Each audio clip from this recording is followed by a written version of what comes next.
স্পষ্ট ছিল যে বাচ্চাদের সঙ্গ না পাওয়াটাই চ্যালেঞ্জের সব থেকে কঠিন পরীক্ষা। তাই যখন হুয়ান ওর ছেলেকে বাড়ি পাঠিয়ে দিল, ওকে যেতেই হবে, আমি বিশ্বাস করতে পারছিলাম না। ওকে স্কুলে যেতেই হবে। আর এটাই প্রমাণ করে যে সে তার পরিবারের জন্য কতটা দায়বদ্ধ ছিল। আমি জানি এটা অনেক বড় অঙ্কের, কিন্তু ওর পড়াশোনাটা আগে। Bye angel. Love you. আমরা সবাই তোমাকে খুব মিস করব।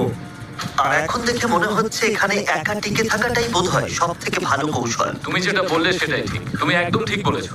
কারণ শেষ পর্যন্ত এই সবকটা দলই এখানে টিকে থাকতে একে অপরের ওপর নির্ভরশীল ছিল।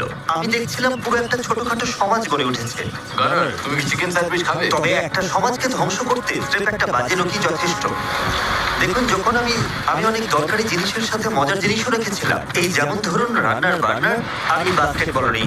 এটাই একমাত্র জিনিস ছিল যা ওদেরকে আনন্দ দিচ্ছিল। ওরা যদি বাস্কেটবল খেলতে না পারে তবে অনেকেই হয়তো হার মেনে চলে যাবে। তার মানে জেভিয়ান খুব ভালো করেই জানতো কোথায় আঘাত করতে হবে।